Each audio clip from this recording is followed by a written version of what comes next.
Hi there, George Bruno here, also known as the Sultan of Silver in the hair industry. And I'm going to be working on the beard of D.H. Waldman. He empowers salon professionals. He's a beard artist, an educator, and a hair designer. And I believe every salon needs to bring in D.H. Waldman and teach them how to work on beards, because beards equal revenue for the salon. And I always say this, when you can get somebody in the chair for their beard, you can get them in the chair for their hair. There's no downside to it.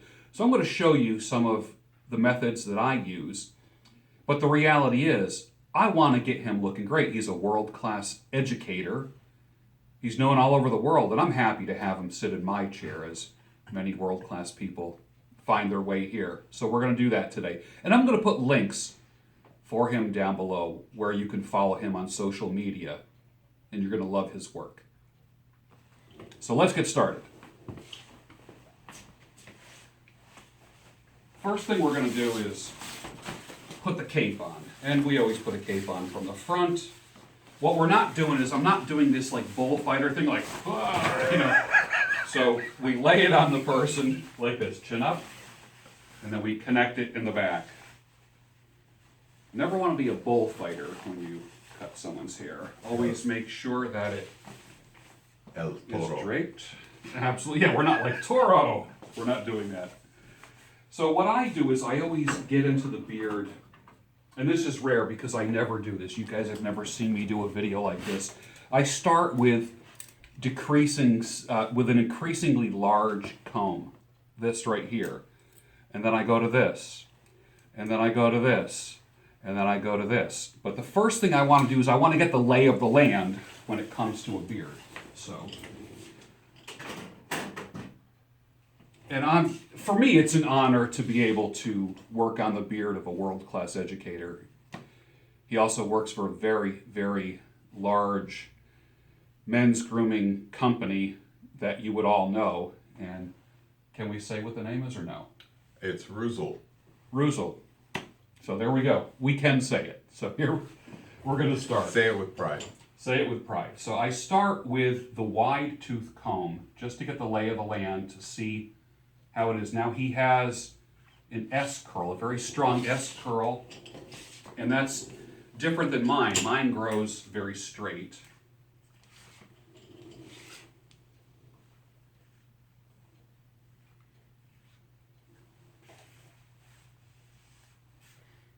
If it was any curlier than this, I would get in there with a pick and pick it out. But I feel like I don't want to cause pain to people who are in the chair. So the idea would be to just get the lay of the land like this and assess where I need to cut.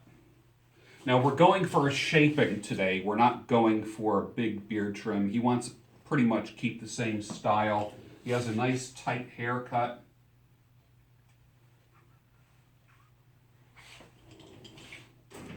So I have an idea of what I want to do. I keep my tools behind me, not in front of me. Now, right in front, right behind this camera right now is a mirror. So I don't have my tools junked up in front of my guests.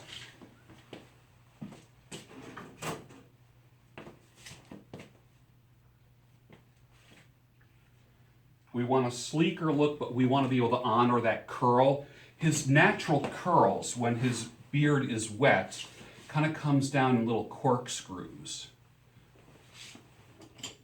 What we're not trying to do is create this uniform, perfect little look. When I say we want to honor the curls, what I'm not trying to do is straighten out anything. We're not blow drying it straight. We're not applying any product that's going to create a different nature.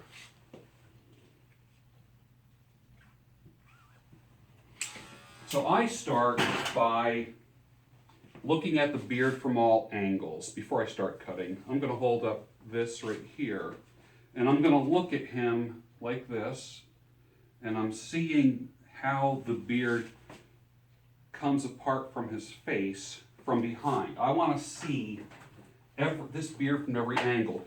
This is what's different about trimming a beard when I do a beard as opposed to when I do someone else's beard as opposed to when I'm doing my own beard, where I'm looking in a mirror or holding up a mirror and trying to do this. When you are trimming your own beard in front of a mirror, what happens is you're seeing just a one-dimensional picture. When I am wheeling on my stool around somebody, I'm orbiting like the moon around, I get a chance to see the beard from 360 degrees, from every angle. So I'm able to give it a shape and a character that you won't be able to give it if you do it on your own.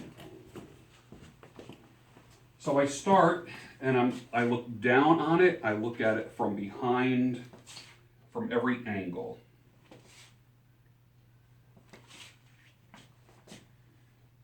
I don't pick it out too much. I would just imagine that I want the beard how it would look after maybe being shampooed and with no product. And what I'm doing is I'm working in a plane. I don't chip away at the beard. For instance, a lot of people will just start doing this to the beard. What happens is you end up getting like an Aztec temple of a beard. You see all like these little steps. We don't want to do that. So I always start where there's no hair. I end where there's no hair. And in between, I'm cutting hair.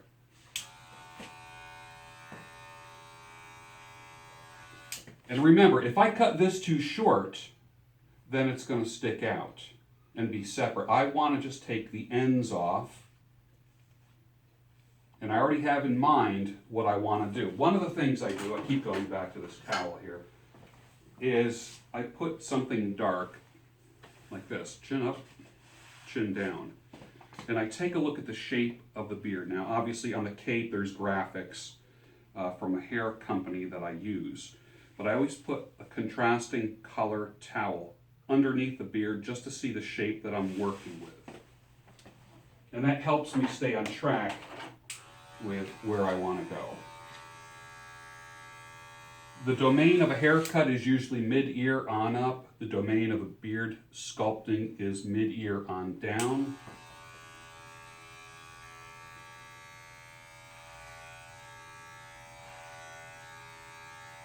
I'm starting where there's no hair, cutting hair, and I end where there's no hair.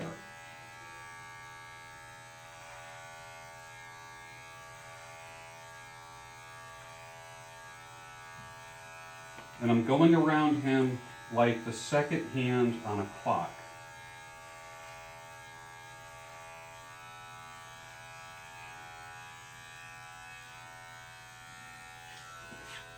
Now I can't put hair back on, I can only take hair off.